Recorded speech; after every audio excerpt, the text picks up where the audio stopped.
Time for Alamogordo Town News on Crazy Radio. I'm Anthony Lucero. When it comes to news on 95.1 FM, weather always comes first. The Arctic air mass is going to continue to plunge south through the central U.S. this week with widespread record-breaking cold. Sub-freezing temperatures are likely to reach as far south as the Gulf of America coast. Heavy snow is going to move in from the mid-Mississippi Valley and Ozarks to the Tennessee Valley and North Kakalaki into the southern mid-Atlantic states. Ice is possible. Closer to home, a cold front moves in today, bringing cooler temperatures for the eastern areas through tomorrow. Temperatures are going to warm to well above normal early next week as dry conditions persist. We're going to have another look at the weather following this news. This is Range Control with roadblock information for Wednesday, February 19th. Roadblocks are subject to change without notice. Highway 70, Highway 380, Highway 54, Owen Road, Nike Avenue, and Moore Highway are scheduled to remain open all day. The FBI is offering a $10,000 reward for information leading up to the arrest and conviction of the person or persons who started the Salt Fire. That fire began on June 17th and burned on the Mescalero Apache Indian Reservation. The companion fire, South Fork, was supposedly started by lightning on a clear day, not by human activity. Right. 4 brush fires were reported yesterday in Tiburon, 1 on Sac and Edgewood, 2 on Sac and Bermuda, and 1 at 1916 Sac. No cause has been listed, but all fires were 100% contained, as per Acting Assistant Fire Chief Jim Clark. P&M and Zuni Electric will be conducting streetlight repairs on White Sands Boulevard between 6th and 8th. The right lane on the northbound side will be closed, and that closure remains until Friday at 5 p.m. The City of Alamogordo's request for proposals is now open for the Family Fun Center, and they're welcoming proposals that will bring back bowling and food services, while also introducing creative, budget-friendly family entertainment options. Proposals will bring their ideas before the City Commission during the regular Commission meeting on Tuesday, April 22nd. The Village of Tularosa is having a village meeting this evening at 5. The agenda is available for public viewing on villageoftularosa.com. The Mescalero Apache language program classes occur every Wednesday at 5 p.m. at the Empowerment Building. These classes provide a welcoming environment for beginners and those who wish to enhance the Apache language skills. Classes are open to the public. News from around the state in just a moment. This is Alamogordo Town News on Crazy Radio. I'm Anthony Lucero. Hi, Sunny Harris, inviting you to join Animal Village NM's Thank You in Advance fundraiser and help us reach our goal of $25,000 by February 29th. Your support will fund spay-neuter surgeries for more than 200 pets and provide essential pet food for families in need. Drop off gently worn shoes at our collection boxes or donate online at animalvillagenm.org. By mail, 303 Spring Road, Ruidoso, 88345. Thank you in advance for your generosity. AnimalVillageNM.org. Directory Plus is the right size book. It's the book if you need a phone book. That's what just one person has to say about Directory Plus. With its red cover, features, colorful yellow pages, and lots more, it's no wonder people all over use Directory Plus. It has so much more information. You can cross-check phone numbers or addresses or pretty much anything. Look on the plus side, Directory Plus. I'm a big fan of Directory Plus. Local news from local perspectives, from local voices. AlamogordoTownNews.org. Local sports, local events, and local happenings and more. Nonprofit owned and operated by Second Life Media. We are Otero County. AlamogordoTownNews.org. Heard daily on Crazy KALH Radio 95.1. 69-year-old Dennis Wheeler of South Dakota, accused of stabbing a woman at a Santa Fe hotel, has been released from jail while facing a felony charge of aggravated battery. Following up on the story we shared yesterday, the Santa Fe Public Schools Board of Education is calling a special meeting surrounding the district superintendent, Hilario Larry Chavez. The school board says they're going to meet this Friday following recent sexual misconduct allegations made against the superintendent by now former assistant principal Amanda Chavez.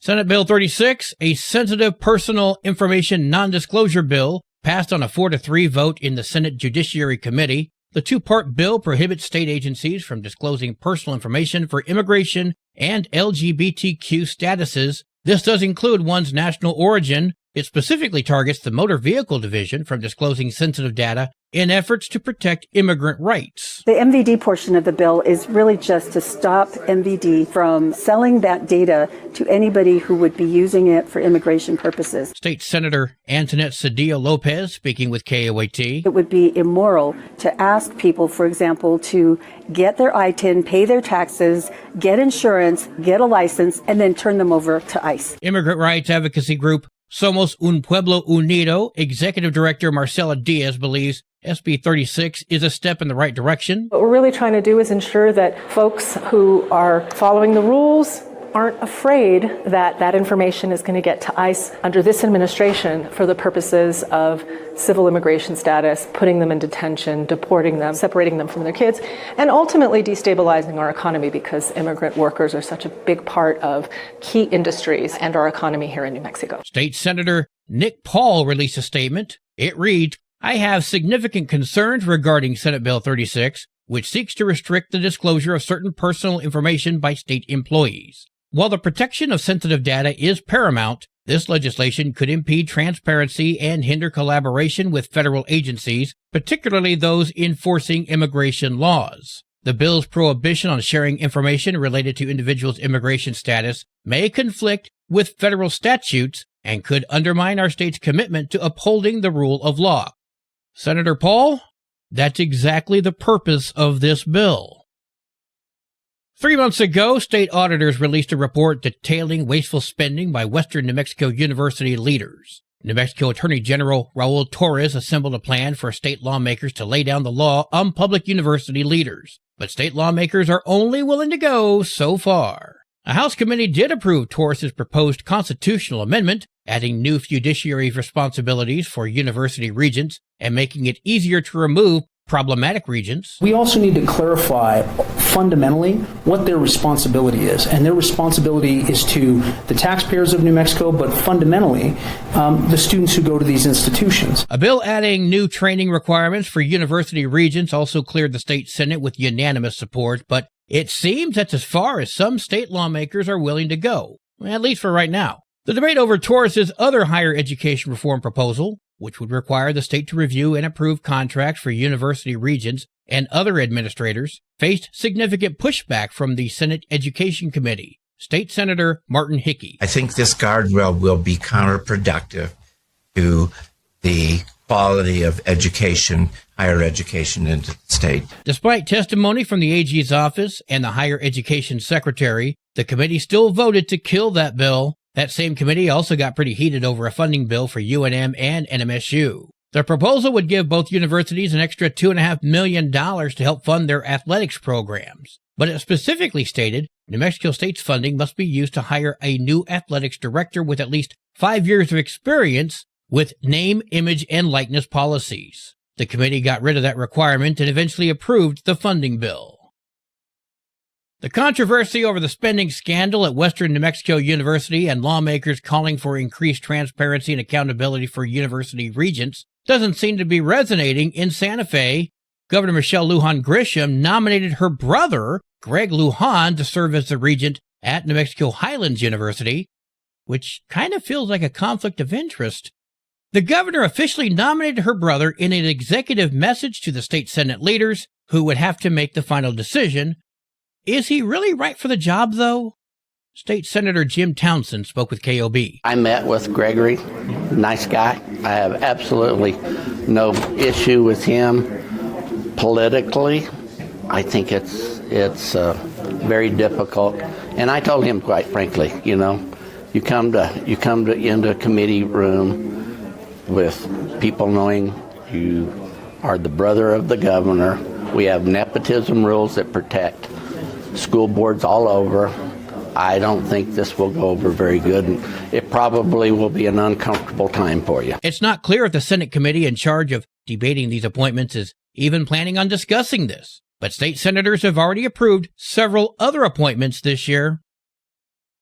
A writ of mandamus was filed by Donna Ana County Manager Scott Andrews this past Thursday, claiming that Donna Ana County Sheriff Kim Stewart is not carrying out her duties to commission new sheriff's deputies and threatens her removal from office if she continues to do so. Stewart told her office last Tuesday that she has reservations about commissioning 14 new cadets that would be graduating from the academy. In an email, she stated she has no power to demote or decommission employees in her office due to the county's merit system, which led her to saying, quote, "It begs the question of why I would commission at all," close quote. In another email, she said she would not be commissioning the new graduates or anyone again.